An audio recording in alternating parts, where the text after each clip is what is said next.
wrong. Smart grid KPIs make no sense, because from the consumer point of view, why should they care what is the percentage of smart meters that the TSO or DSO has installed? Work with these smart meters. What is the output they produce? What is the smart meters versus the output KPI, which would be what is the benefit brought to the consumers through these smart meters? Because this is something also the consumers would be interested in. But that, of course, does not necessarily mean that we do not need input KPIs. Input KPIs are important, but in a different way, in a different sense. Not increase my KPI, my output KPI, because my input KPI on smart meters is very low. So I don't have a lot of smart meters. I cannot do magical things with this small amount of smart meters. Implement more smart meters.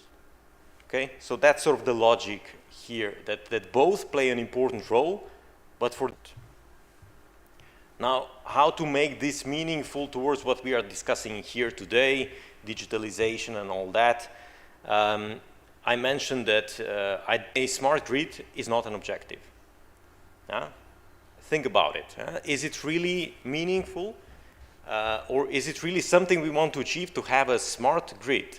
Because what does that mean to you as consumers? In general, it does not make that conclusion. It just says it's smart. This to me is equal to saying, let's measure how many smart meters we have, because the more smart we proposed, even back in this paper, let's keep this smart grid labeling. Let's look at efficiency, because what we believe is one of the primary ways to monitor and measure smartness of the grid should actually monitor and measure efficiency of the grid. So how efficiently you use that. Working on a very limited set of KPIs that should be implementable throughout Europe and should measure exactly this. So how efficiently, especially the TSOs, but we can then also work with the DSOs, how efficiently grid, which works, you know, in that sense, and transmitting energy, so facilitating the market. Plus, of course, there are also some other things that the TSO is supposed to do. This infra efficiency position paper, this one is maybe a bit more interesting because it changes the concept. And why this change of concept is very important, ages to understand, which further emphasizes the point that NRAs might not be as smart as one would hope. The problem of cost, investments of regulated entities. If you build a new transmission line, some of the transmission lines in Europe costs in excess of 1 billion euros, a single line. If I saw it in the media correctly, 160 million euros for a single connection, which was not there for a lot of years for some obvious reasons. There was no huge need for it, but still. So what happens with that money? Have a monopoly and so on. But this is their asset. So they invest this money into building their assets, into increasing their asset base. Because the assets if you walk to the TSO, you knock on their door and you say, TSO, I have two options for you.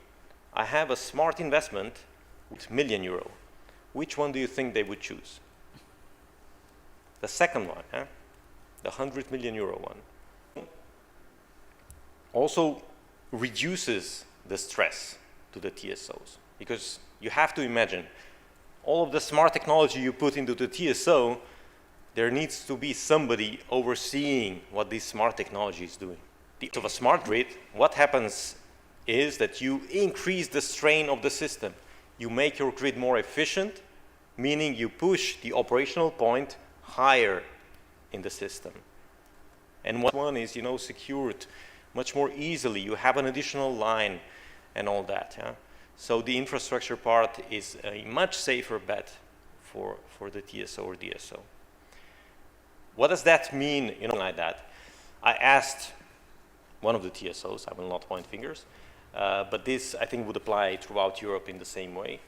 I asked one of the TSOs, could they make a financial comparison of what does it mean for them to invest, or through this smart system, increasing the cross-border capacities. This is the money pit of the TSOs usually. And the difference was quite obvious. The classical investment into infrastructure was, if I'm not mistaken, something around 20 million. While the smart investment investing into something like that.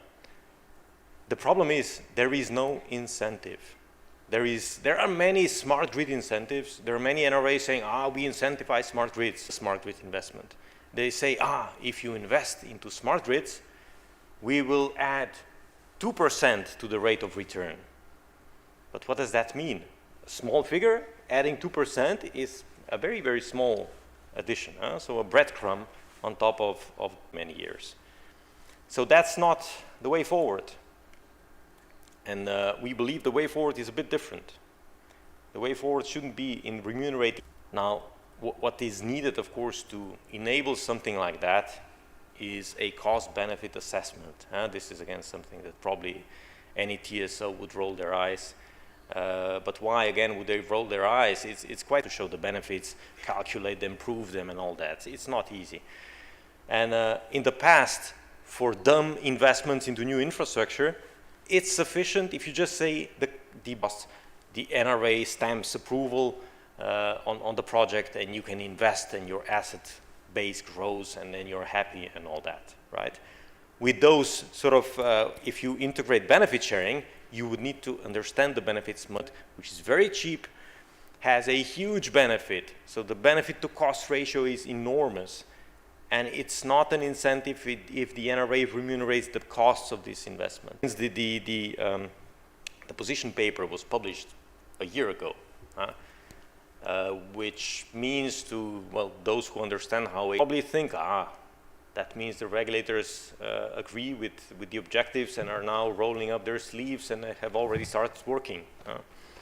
Unfortunately, to our disappointment, why, if regulators agree that these are the problems, they agree that this is the solution, why nothing is being done? Nowhere, absolutely nowhere, not a single additional work to the NRAs. Having experts working on CBA, having knowledge on this, developing the framework and all that, this is a huge burden. It makes sense to do. It's not enough. So it shouldn't be just, it makes sense to do something. It should rather be, you should do it, and you should do it in this way. So actually what is needed to be done, and this is the step now we are choosing to take, a step further, is to address the ministries, to address the NRAs very clearly, to establish regulatory frameworks which would create an environment where the TSOs, DSOs, or any other entity would choose, offering solutions, would not be met with closed doors when you knock on the doors of TSOs and DSOs, because I know that many of you, at least I heard many complaints, and I'm here just explaining you the reasons for all of these. So the better you understand the world around you, the better you can operate. Jan, for sharing this insight. And are there any questions? Are there any Mentimeter? No? It seems that you explained perfectly the story, and I've seen some people. Yes, and now we will start with the last session, but it will have. I think it will be very interesting, and I really encourage you to consider your questions for future use cases presentations, and you enter them in Mentimeter for the panel discussion, because you won't remember the question. In ILES, Gorazd Ajman is the Assistant Director, Strategic Innovation Department. And I hope that you open the door when someone is knocking from the vendors. And the stage is yours, and here are also the tables for your discussion. Green light? Now it's on. It is? Yeah, it is. Okay. It is. Thank you, Monica. A great event so far. We heard how we were able to hear what the regulator expects from us grid operators. And I did sense a bit that vendors would like us to go a little bit fight. We clearly understand our role, and it's deep in our DNK. We had to perform under certain parameters for so many years that it's hard just to switch off. So usually to new technologies and to adapt innovation. And then what it happens is what you were able to see this morning, that some of our colleagues, usually the best ones, need to be done. On the other side, you were able to see that the regulation itself will change a lot. You know, it's a pleasure to present and also to hear 6 use cases. It was hard, you know, to put them 3 by 3. So it will be 3 by 3 short presentations, 10 minutes each, followed by a short discussion, the perspective of vendors working with energy companies. And the second is more from inside out, so from let's say our team, more from energy companies doing the work itself. And that is why I'm glad to present the first presenter from Iskra. Maybe you can change also the slide. So he will present something. And I was working at that time for the same company. We were asking ourselves how to promote the smart meters and solutions the Iskra has to other companies. And let us hear what you have to tell. Yeah, okay. So, Alex Glavina from Iskra, and today we will go through the idea, considerable benefits. So, let's see first the challenges. So, from the industry view, so we have to manage the growth of data. We were listening today a lot about data. So, if we were more in details, then digitalization is one point, so everything needs to go digital. We need to monitor everything needs to be automated. Data may be connecting energy with weather and water segment, and how to manage and actively contribute to the grid stability with this. Unifying the data is, so it's the fact that the consumption will grow. So the utilities are not dimensioning the network to the max contracted power of every customer. So what this means, if on electricity heating by 2030, by heat pumps, by classical electricity heating, but the main medium for heating will be electricity. Share of electric cars, so it's exponentially increasing in the last 2 years, and is today reaching 870 gigawatts of solar power or renewable power. And engagement of end customers is on zero today, basically. So they are there, they know that the electricity is there, and this is the fact. Ukraine and all the issues that we have with electricity, and we don't know how we'll go through the winter. So all this is leading us to think about flexibility and what to do and how to manage it. So we have two ways that we do not invest so much, but we make the customer part of this management, and we teach the customer what is the mean. It can happen that they will remain without electricity. Nobody wants this. So this is the main driver today. Most probably this will change in the near future.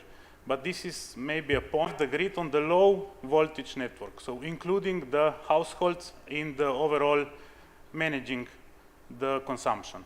So the idea is to include the big load, so like electricity.